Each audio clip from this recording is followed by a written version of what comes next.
Welcome over to the Monster Factory. Grab your friends, get the drinks, get the chips and dip, because it's Brack and Busted tournament season here at the Monster Factory. It is August, so it is Larry Sharpe Memorial Cup season, and we have our most stacked tournament yet. A plethora of competitors, the winner of which will win the Monster Factory Championship, but it will be a marathon for all involved, and it starts with our opening contest here tonight. His opponent from New Jersey, weighing 195 pounds, Clockwork Dylan Shaw. Another case of the past meets the present here at the world-famous Monster Factory, as we have Jackal Stevens back to take on current mainstay Clockwork Dylan Shaw. Yeah, Clockwork Dylan Shaw and Jackal Stevens both have a massive disadvantage in the fact that they're going to have to wrestle one more match than both our champion Chris Desmond and the winner of last year's tournament, Nick Batty. Not afforded the luxury of a bye, but nevertheless, action is underway in our first match of our pre-show. Jackal Stevens in the red and gold, Dylan Shaw in the orange and black. Into the lockup. Seeming like a stalemate here in the early going, as Dylan Shaw getting a little bit of footing. Jackal Stevens into the waist lock. And the experience differential here is massive. Jackal Stevens, the more tenured wrestler by a long shot, but nevertheless, Dylan Shaw is going to try and overwhelm him with some good old-fashioned chain wrestling here, but Jackal Stevens turns it into a wrist lock of his own.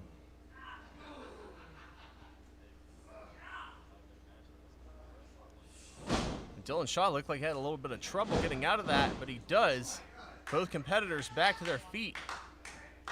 This is a stalemate here in our opening contest. Good sign of respect from Jackal Stevens, Dylan Shaw. It's one of the rare forays in recent memory for Dylan Shaw into singles competition, as he's been in the tag division with varying degrees of success. Going into the reversal on Jackal Stevens. Yeah, tagging against Dream Killer Mikey Tons and Mike Reed last week, or should I say last night, to no avail, but Jackal Stevens takes him down with a waistlock takedown.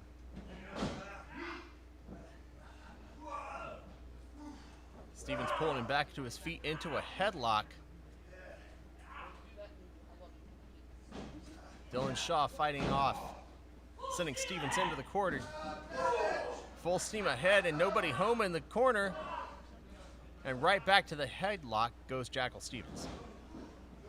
Well, Dylan Shaw tried to end it all there. Wanted to save his energy for potential future rounds in this tournament, but I don't think Jackal Stevens has any plans of letting that happen.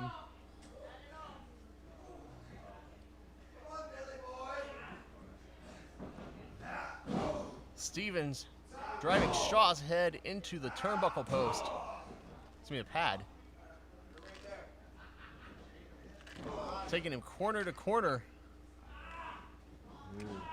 Referee administering the count. Stevens missing a chop. And now Dylan Shaw firing back. A swung wild and a miss. That would be a forwards K in professional baseball. Well, Jackal Stevens rocked by the elbow, but clearly not as he reverses it. Now Dylan Shaw's taking the boots to the corner.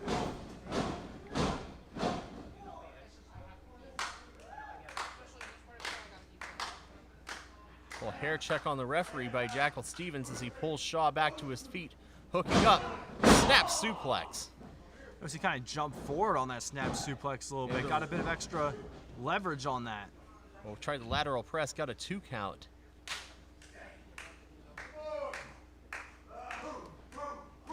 Now Jackal Stevens looking to end this early. Remember, everyone, this is only the first of a marathon of matches for any of these competitors who win.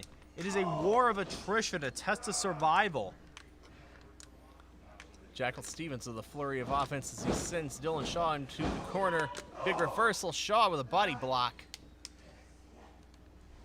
Now Dylan Shaw hooking him for the, could be seen the fisherman suplex. There it is.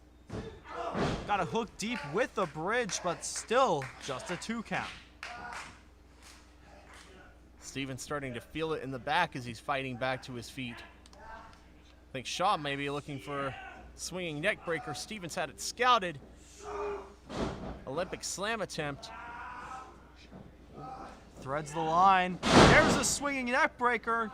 Dylan rolls through, hooks the leg. Not quite enough. Still almost a 2.7 there. I'd put it around a 2.8, but we can agree to disagree there. Shaw calling for Stevens to get up. We'll be seeing, oh, not full steam ahead this time, but 13th hour, but no matter the move, it's the same result, did not work. An Olympic slam gets the victory. Ladies and gentlemen, the official time, 4 minutes, 42 seconds. The winner of this bout and moving to this next round, Jackal Stevens. Stevens with a victory pulled out of nowhere there. Yeah, Dylan went for 2 of his heavy hitters, but batting a .000 tonight. Many swings, all of them were misses as Jackal Stevens advances to the second round. The experience edge comes into play. Well, ladies and gentlemen, we have more Larry Sharpe Memorial Cup tournament matches here in the opening show to include our next bout, as well as some more action on the way for you as we turn things back over to our ring announcer, Derek Lewis. Get your friends together, put some money on it. Everyone's drawing up their brackets, making their bets. Pick your winner, it could be one of these two. The following contest, scheduled for one fall, is the first round Group C match in the Larry Sharpe Memorial Cup Tournament. Introducing first, representing the Red Dragon Dojo, Kid Chaos. Well, we move from Group A all the way to Group C, where we have a pretty competitive bracket here. Our first match will be Kid Chaos taking on someone who he's had a pretty big beef with in the last couple of weeks.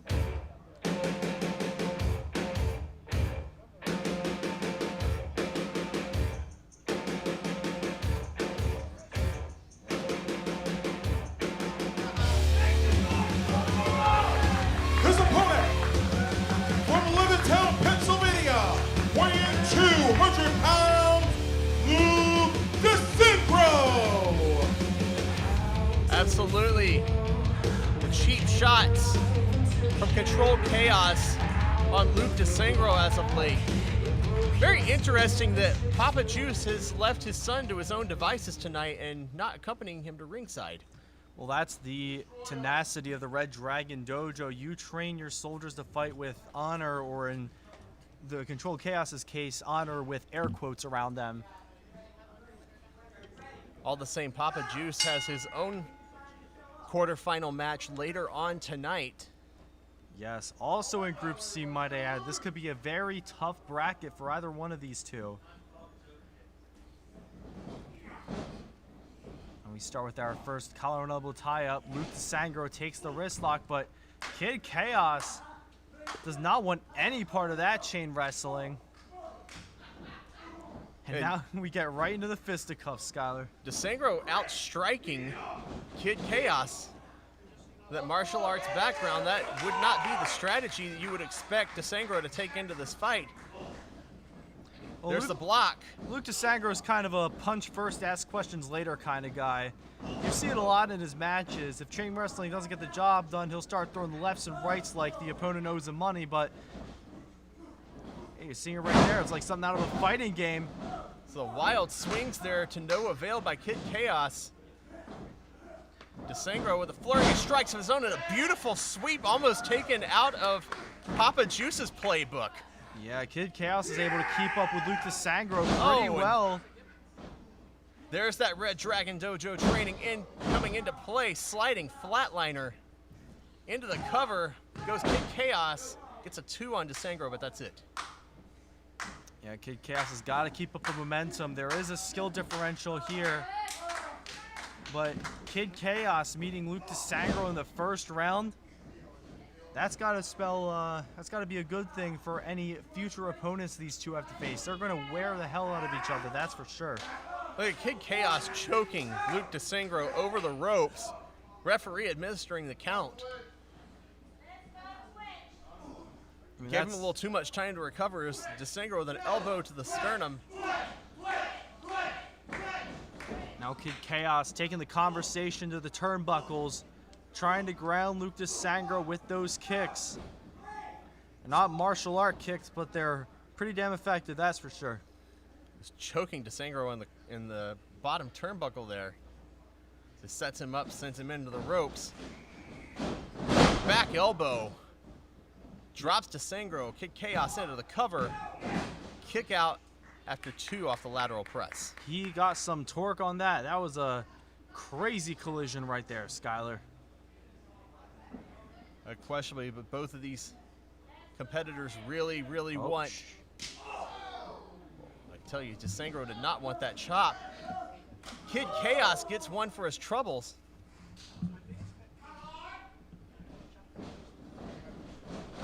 Big reversal, DeSangro up and over.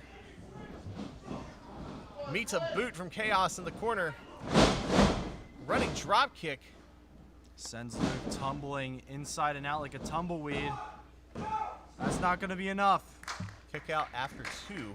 The crowd starting to rally behind Luke DeSangro. Kind of getting under the skin of Kid Chaos. And the question I'm asking is why? Why all this aggression towards Luke DeSangro of all people? You have no history with him. This is an unprovoked attack by Control Chaos over the last couple of weeks. Well, the educated feet of Kid Chaos on display. Chops down Luke DeSangro. And a knee. I think DeSangro might be out. Every time Luke gets some offense in, Kid Chaos meets him right there and shuts it down. Forearm. With these killer strike combos, and DeSangro with a big counter of his own, and both men are down. It's like something you'd find out of a fighting game, Skyler.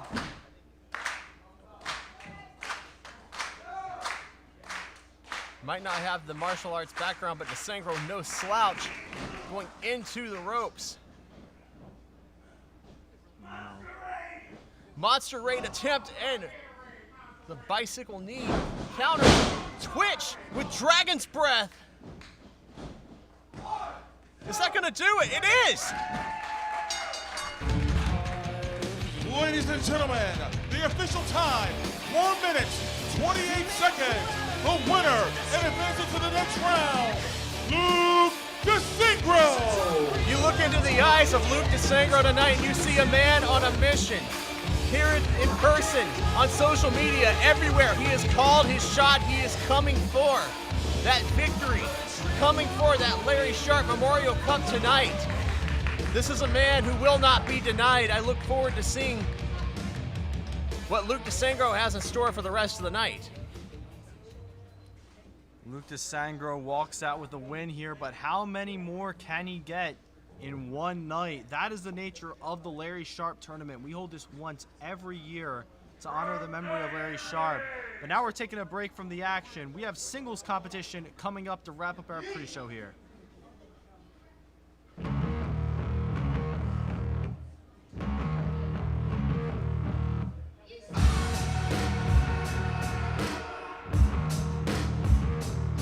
The following non-tournament match, scheduled for one fall, with a 20-minute time limit, introducing first, from Warriors, Pennsylvania, weighing 175 pounds, the Crucible, Tim Dynamite. All the way from the mean streets of Royersford, here comes trouble. Here comes Tim freaking Dynamite. You know, I've been to Royersford once. I stood on the east side and I could see the west side from where we're standing. The size of a postal stamp in Pennsylvania, yet Tim Dynamite's probably its proudest civilian there.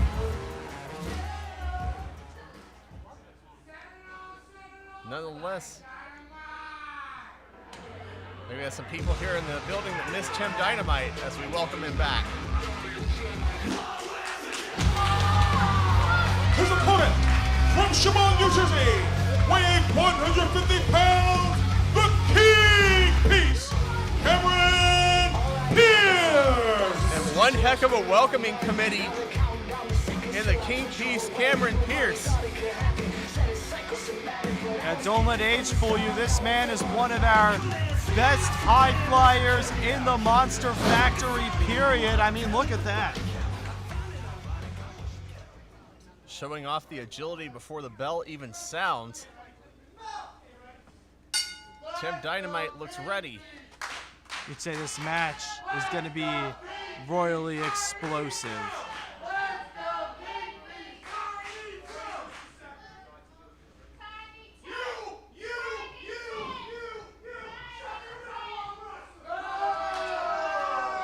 Crowd getting in the head of Tim Dynamite early on. They haven't even locked up yet. It's clearly not very used to that.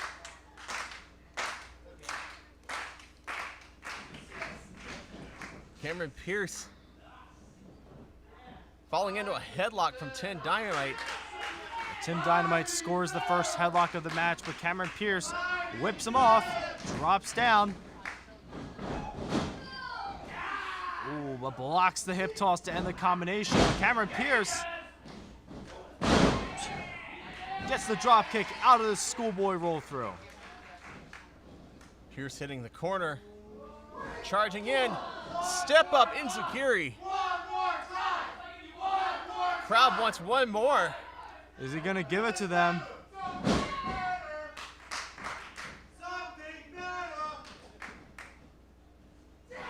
And whoa, a standing shooting star press. That was crazy, even for Cameron Pierce. The athletic ability of this kid is ridiculous as he takes Tim Dynamite. Oh, I think he's Down gonna for give one them what more. they want. Into the ropes, and oh, he went for it again, and Tim Dynamite had it scouted. Moved out of the way. Cameron Pierce ain't nothing but canvas. Well, that's what happens when you try to overextend, give the crowd what they want all the time. You end up like the King Piece writhing on the mats there.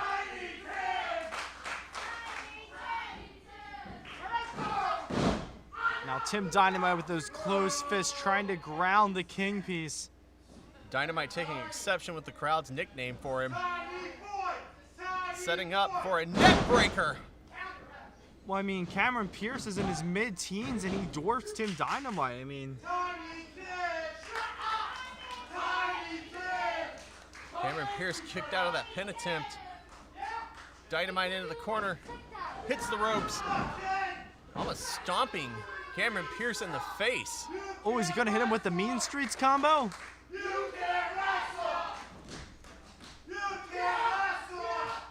Rear chinlock. As Tim Dynamite working over the head and neck of Cameron Pierce. You gotta keep him grounded. Once Cameron Pierce gets some momentum, game could very well be over here.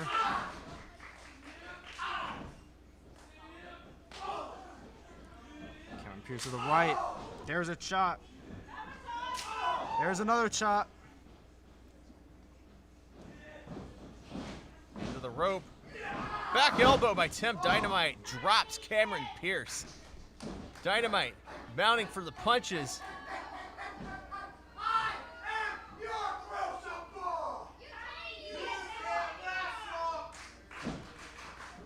Less than warm reception from the crowd here. Tim Dynamite looking for a way to finish this so he can get away from this crowd, but Missing that fist drop. ran around Cameron Pierce, maybe getting some momentum, but regardless, wasn't able to do it. Now he's fighting his way out of the corner there. The agility on display from Cameron Pierce. Clothesline drops Tim Dynamite. That one probably gave Tim Dynamite some whiplash, but threads the line now. Shot. Kick to the stomach. Knee to the face. Tim Dynamite is on spaghetti legs. He's hitting him with the 5-piece. Handspring. Beautiful jump up enziguri.